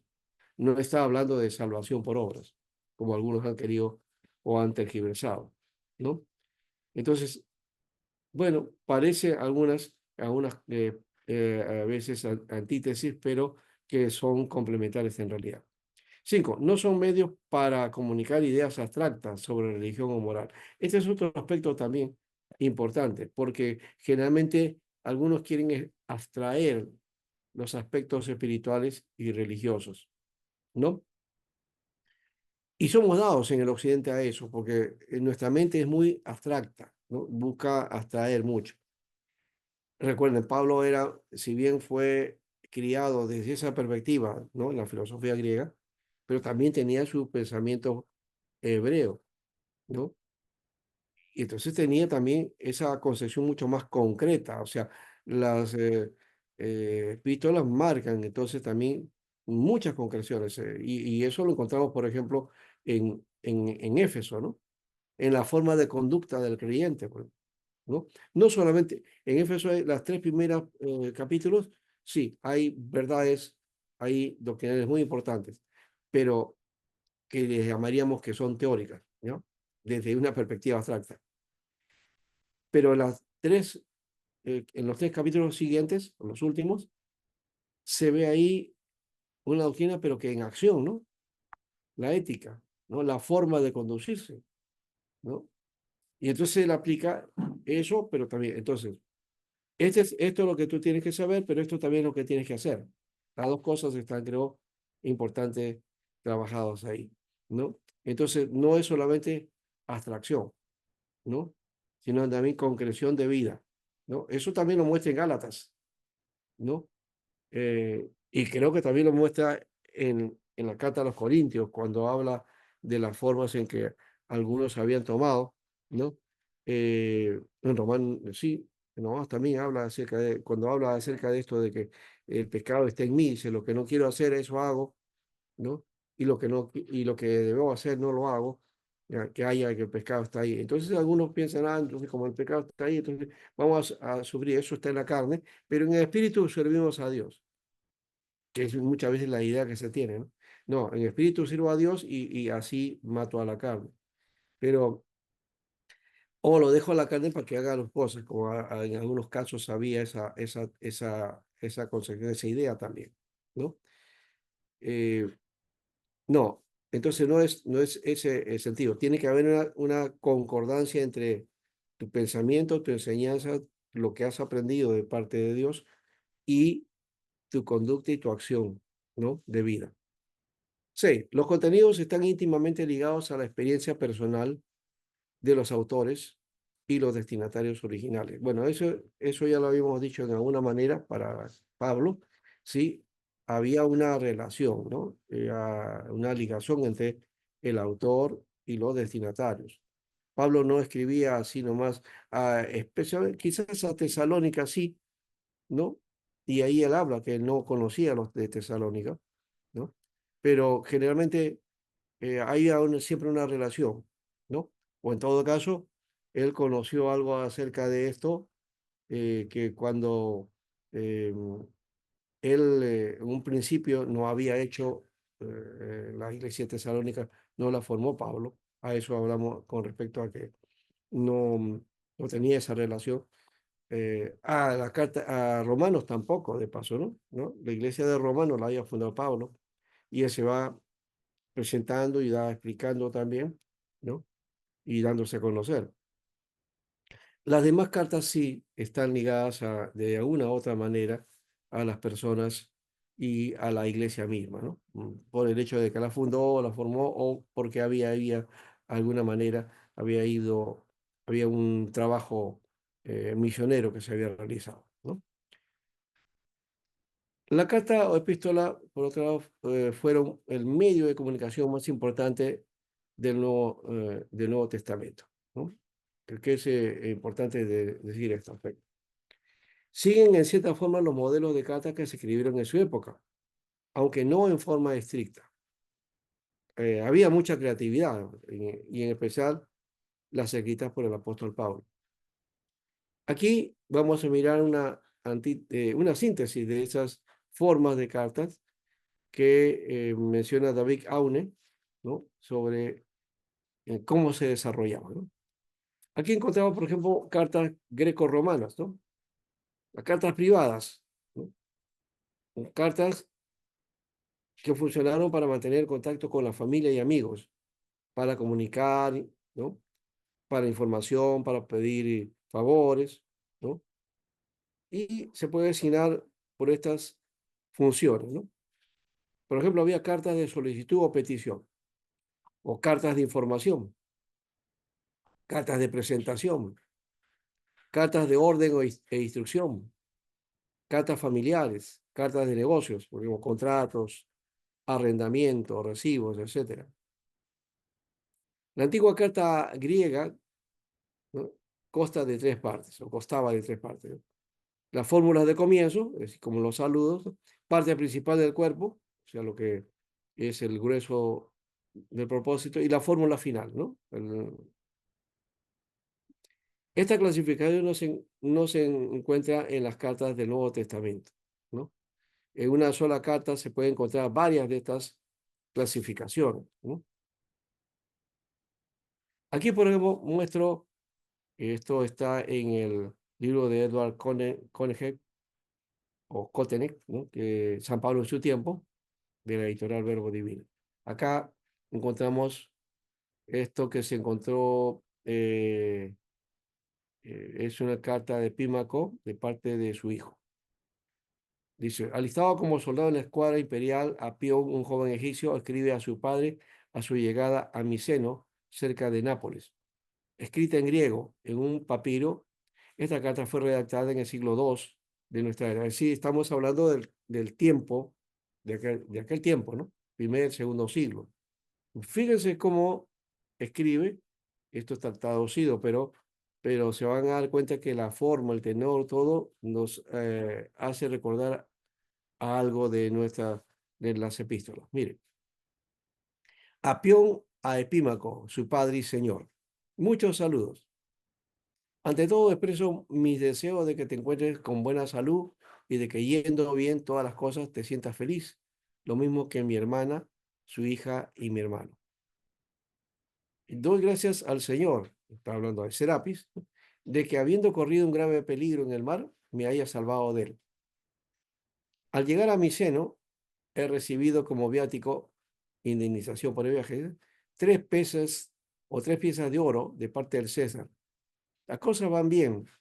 Por otra parte, te pido, Padre y Señor mío, que me escribas una pequeña nota, ¿no? Dice acá. En primer lugar, para decirme si te encuentras con buena salud. En segundo lugar, a propósito de la de mis hermanos. Y en tercer lugar, a fin de que pueda besarte la mano por haberme dado una buena educación, gracias a la cual espero poder hacer rápidos progresos, si los dioses lo permiten.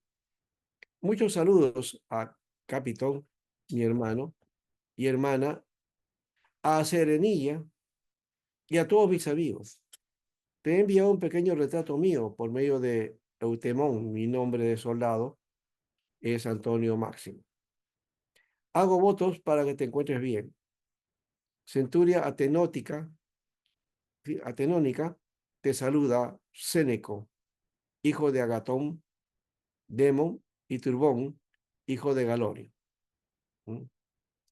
Muy bien. Si se dan cuenta, no vamos en el contenido, ¿no? Porque el contenido básicamente no tiene nada de cristiano, pues no es un soldado cristiano, es simplemente un gentil, ¿no? Tenía sus creencias en los dioses, ¿ya? Pero la forma de escribir, ¿no? Eh, nos hace recordar mucho a cómo se escribían las cartas o las epístolas en aquel tiempo, ¿no? Entonces, eso es una muestra para que se den cuenta de que la forma de escritura que maneja las epístolas, pues viene de aquel tiempo. No es una cuestión sagrada o espiritual como unos piensan, ¿no? Simplemente es la forma de escribir de aquel tiempo, ¿no? Muy bien. Ahora, la fórmula de comienzo contenía típicamente 3 elementos. Vamos a mirar acá. El título, donde se expresaba el remitente, la adscripción, destinatario, y el saludo. Entonces aquí tenemos como ejemplo una fórmula, ¿no? X para remitente y Y para destinatario, y luego saludo, ¿no?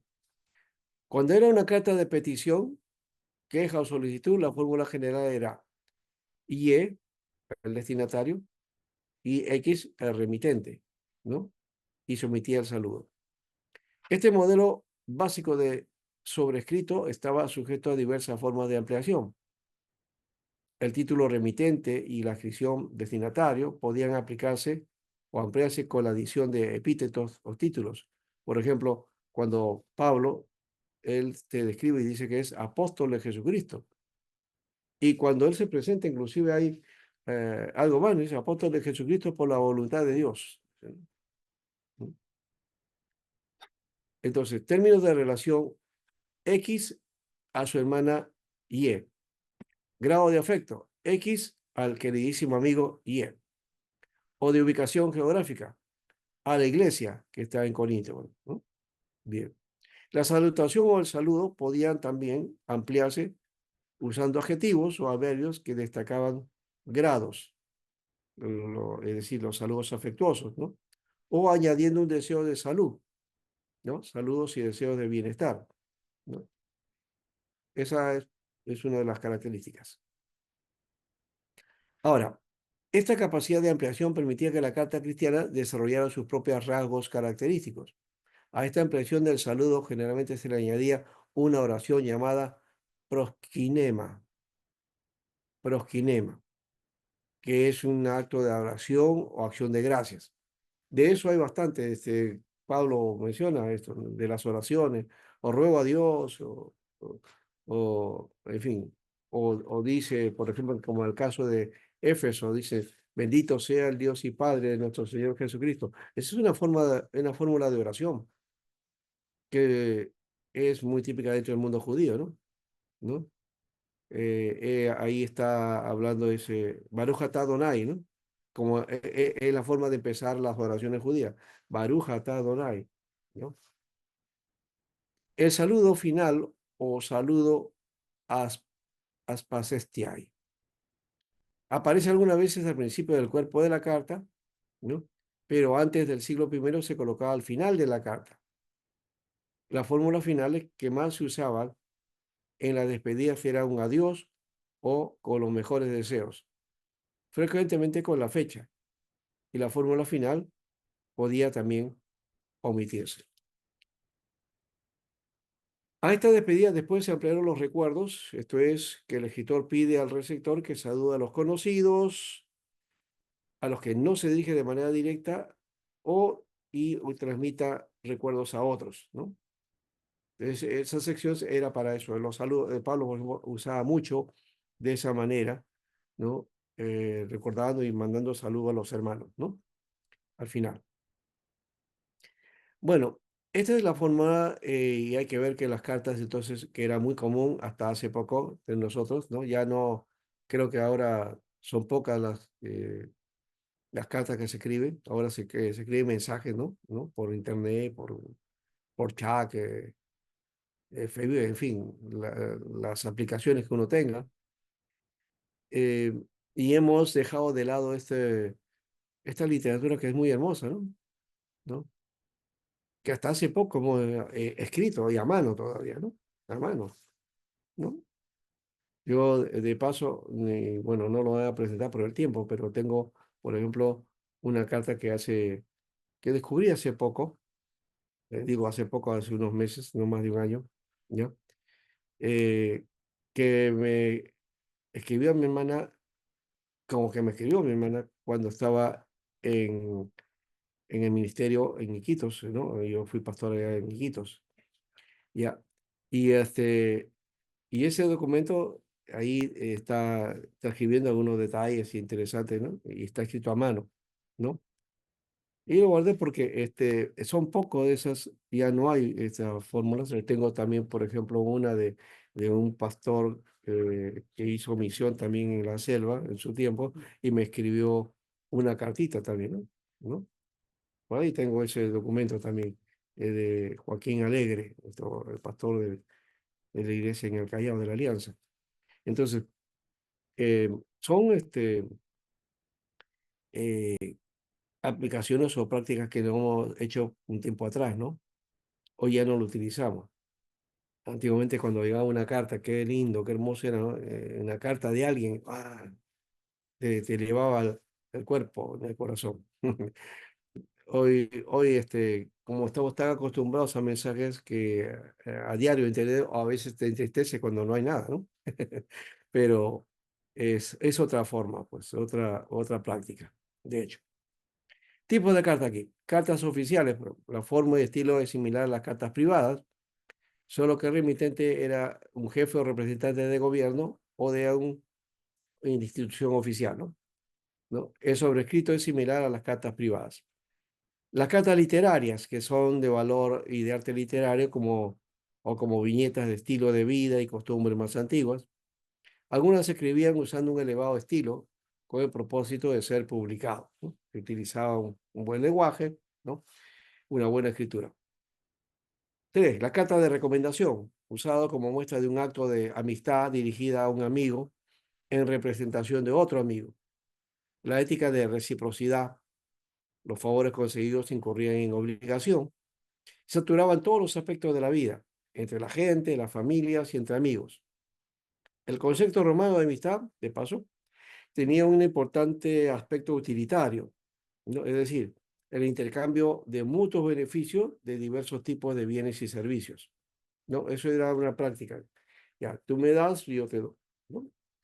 Servicio, un aspecto utilitario, no como ya más adelante, y se ve en la Biblia eso de que la amistad no tiene una perspectiva utilitaria, ¿no? Sino más bien de servicio uno a otro, ¿no? De servicio y estar dispuesto a dar inclusive la vida. Eso Jesús nos enseñó, ¿no? Cartas filosóficas, usado en el siglo I después de Cristo por los filósofos moralistas como medio de instrucción, ¿no? Cartas novelísticas de carácter ficticio, con frecuencia intentos pseudoepígrafos de presentar relatos y anécdotas sobre grandes personalidades del pasado. Eso hay inclusive en literatura que se conoce como apócrifa, ¿no? Cartas imaginativas. La función principal es de entretener y deleitar al lector, ¿no? Y cartas insertadas. Cartas que pueden ser ficticias y se insertan dentro de las narrativas históricas, biográficas y novelescas por razones documentales o dramáticas. Por ejemplo, la vida de Apolonio de Filóstrato o Filóstrato, que combina elementos biográficos y dramáticos. Contiene 20 cartas, ¿no? Ese documento de la vida de Apolonio tiene 20 cartas, ¿no? O sea, son diversas inserciones de cartas en el que está compuesta esta obra. Muy bien, y ahora vamos a la parte del epistolario del Nuevo Testamento, ¿no? La epistolografía. Podemos dividir a las epístolas en 3 grandes grupos: epístolas paulinas, epístola a los hebreos y las epístolas católicas. Bien, también podemos llamar epístolas universales, por si acaso, ¿no? El análisis literario formal. Las cartas del Nuevo Testamento generalmente están estructuradas por una fórmula inicial de acción de gracias, así están escritas las paulinas, la fórmula de transición antes de estar al cuerpo, ahí están los deseos y las oraciones, ¿no? Y luego las fórmulas finales, ¿no?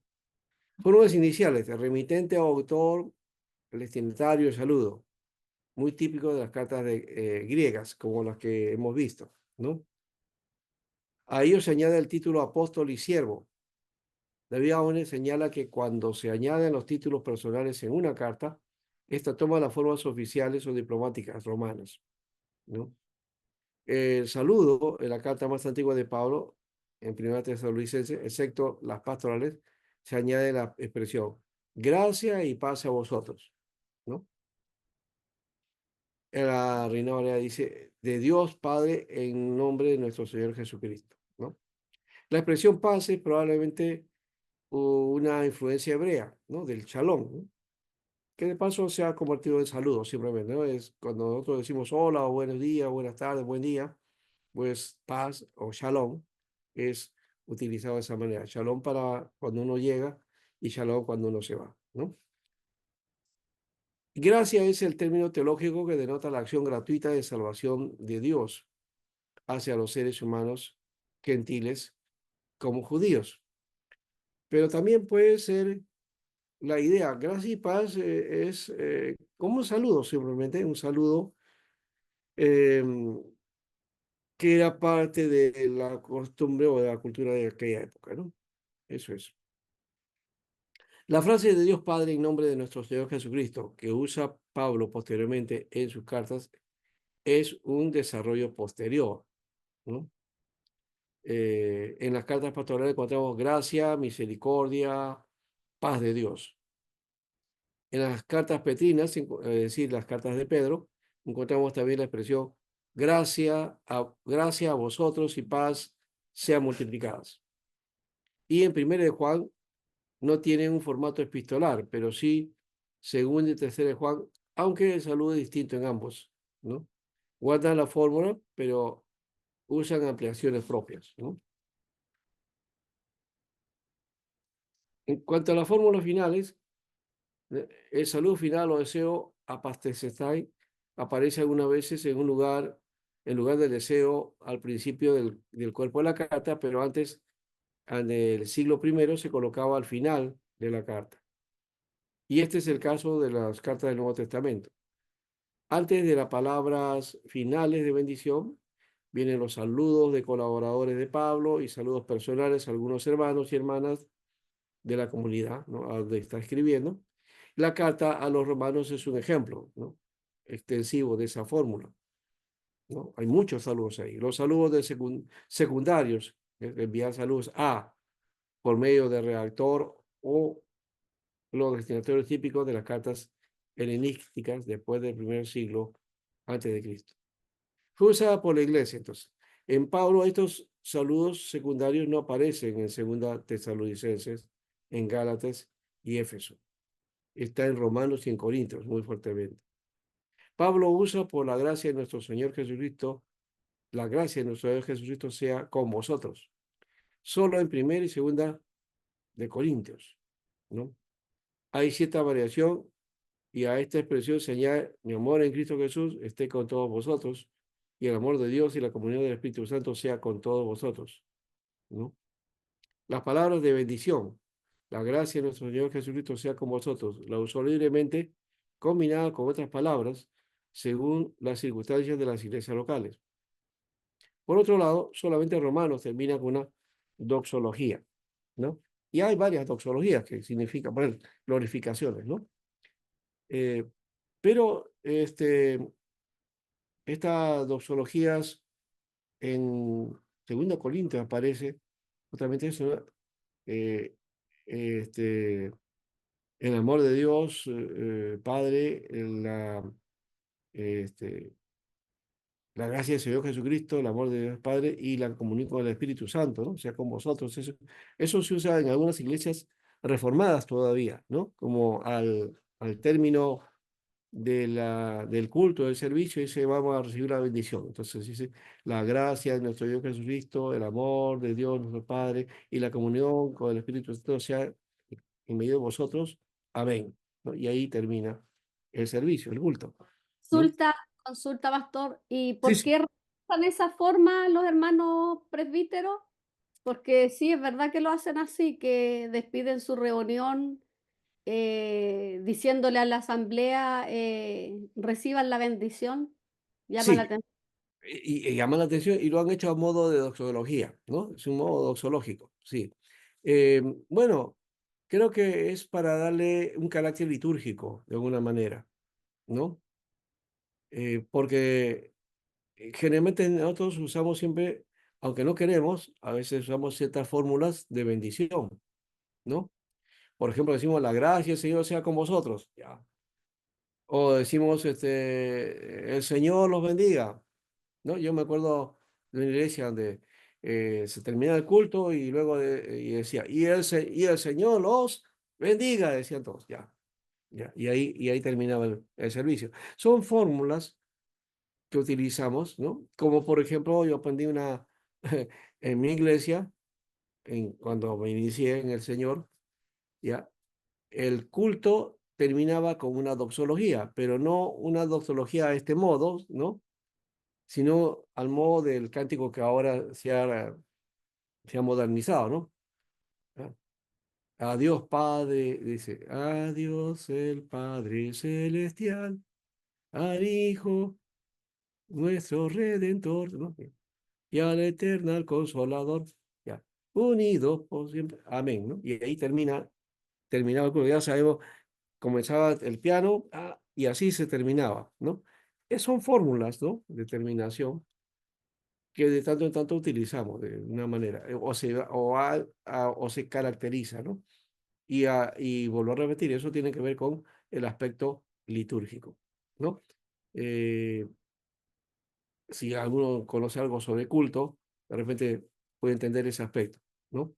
Pero nosotros no queremos ser muy ceremoniosos a veces, pero sí nos lleva de alguna manera, ¿no? Nuestras prácticas espirituales a hacer este tipo de cosas, ¿no?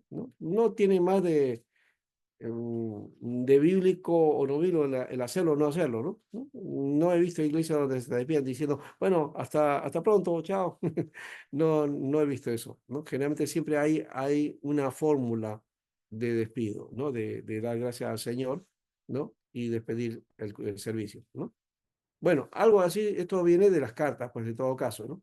¿No? De eso viene. Sí. Ajá. Muy bien.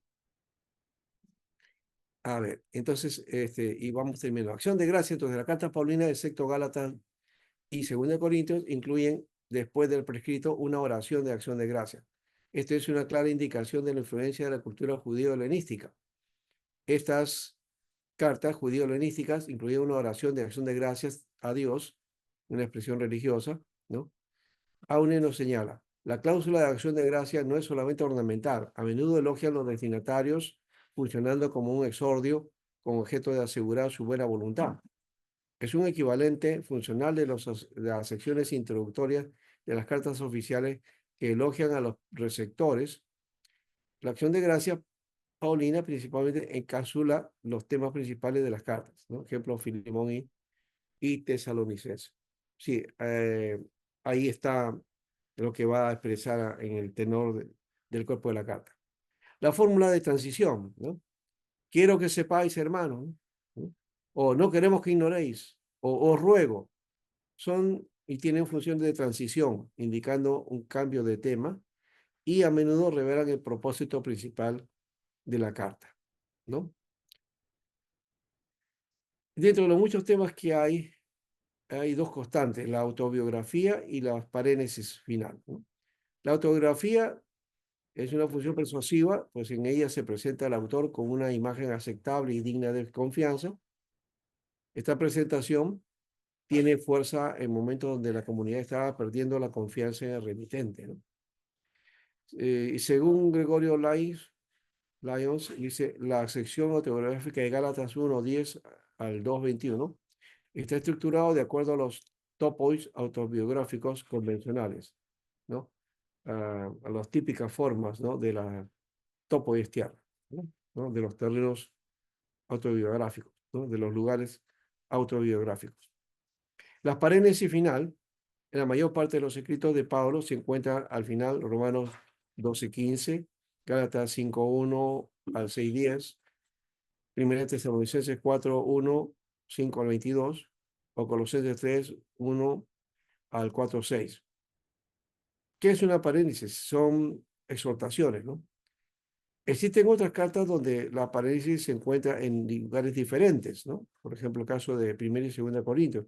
Ahí las paréntesis hasta el comienzo, ¿no? Santiago y Hebreos también. Paréntesis significa consejo o exhortación, ¿no? O reprensión también, ¿no? Es una instrucción que va dirigida a la conducta personal y comunitaria para provocar un cambio, ¿no? En 2 Corintios, por eso no aparece al final, aparece recién en los primeros capítulos, ¿no? Cuando habla del comportamiento de la iglesia y cómo permiten que uno que está en pecado ¿no? Y les da la indicación de cómo debe proceder con él, ¿no? Esta apariencia tiene sus propias formas en el Nuevo Testamento. Lista de defectos y virtudes y códigos de ética doméstica, ¿no? Los de defectos y virtudes. La lista es una fórmula literaria de uso común para comprar, enumerar objetos, para hacer inventarios, usado por todo el mundo y, por supuesto, por la iglesia. La lista que enumera defectos era común en el mundo greco-romano entre los moralistas helénicos. En el Nuevo Testamento hay muchas, 23 de defectos y 23 de virtudes, o y 20 de virtudes. Entre los principales está Romanos 1, 29 al 31, Gálatas 5, 19 al 23, Apocalipsis 21, 8, 1 Corintios 5, 9 al 10, también 6, 9 al 10, y 2 Corintios 12, 20 al 21. Códigos de ética doméstica. El asunto de este punto es ver cuáles son los códigos que se manejan en las relaciones familiares. En el Nuevo Testamento se centran en 3 niveles: relación entre esposo, esposa, niños, padres, amos y esclavos, ¿no? Los textos principales se encuentran en 1 Corintios 7, 1 al 40, Efesios 5, 21, 6 al 9, Colosenses 3, 18, 4 al 1, Primera de Pedro 3, 1 al 7 y Filipenses. Hay mucho debate en cuanto al origen de estos códigos éticos familiares. Lo cierto es que el desarrollo de la ética moral cristiana está circunscrita a la polis greco-romana. Ese es el contexto, ¿no? Cuando hablamos de la polis, estamos hablando de la ciudad, ¿no? La ciudad, o sea, de la cultura greco-romana. Desde esa perspectiva, plantea Pablo, pues está escribiendo a Éfeso, a Corinto, ¿no? A Colosas, son ciudades que tienen esa característica, ¿no? Entonces, los debates tienen que ver con esa perspectiva, ¿no? Entonces, muchas de las cosas que se dicen de los aspectos éticos familiares está basado en esa cultura, ¿no? En lo que la cultura de esa época aceptaba y qué no aceptaba, y qué cosa es lo que había que cambiar también, de paso, ¿no? Por ejemplo, uno de los elementos que tenía que cambiarse es el sentido que aparece en Efesios capítulo 5 cuando habla de que el esposo debe amar a la esposa, ¿no? Uno diría, pero eso es obvio, decíamos, en nuestro mundo diremos eso es obvio, ¿no? Alguien que se casa se tiene que casar enamorado, ¿no? Amar a su esposa, ¿no? Pero en ese tiempo no era así, pues porque se casaban, pero no había el ingrediente del amor o del sentimiento, la emoción, ¿no? ¿Por qué? Porque los matrimonios en muchos casos eran contratos o convenios, ¿no? Entre familias, ¿ya? Y acuerdos, hasta acuerdos comerciales, ¿no? eh, Esa era la práctica, de alguna manera. O el hecho de unir familias por el nombre, por el valor que tenían o por el reconocimiento de la ciudad, también eso, ¿no? Entonces no era la característica que hoy utilizamos. Bien, y creo que con esto ya vamos terminando, esta es la última. Los elementos formales epistolarios pueden conferir un aspecto de carta a escritos de tipo diverso. Veamos esto. La carta empezaba con el prescripto o prescriptum, constituido de 3 elementos: el nombre del remitente, el superescriptio, el del destinatario, adscriptio, un saludo, salutatio, al que puede unirse un augurio de buena salud, ¿no? O fórmula valetudinus. Estos 3 elementos podían ser amplificados, ¿no? ¿Ya? Por asunto de parentesco o títulos a los nombres o adverbios al saludo. Al final de la carta había una fórmula tipo cuídate para que estés bien, sustituida más tarde por otra en la que se transmitían los saludos de otros o se pide que salude a conocidos comunes, ¿no? Al cierre de la carta se encuentra a menudo que estés bien, ¿no? Que estés o estéis bien. El cuerpo de la carta abundaba en fórmulas que introducían los diversos tipos de comunicación. Por ejemplo, he recibido tu carta. que sepas qué, o cómo te escribía, o me maravillo, o te ruego, ¿no? Son fórmulas que se utilizaban, ¿no? Formas de, digamos, este tipo de fórmulas para entrar en el motivo o el propósito de la carta, ¿no? Muy bien, hasta aquí hemos hecho esta clase. No sé si hay alguno más, vamos a darle unos 5 minutos para algunas preguntas. ¿Ya? De hecho, que debe haber algunas por aquí.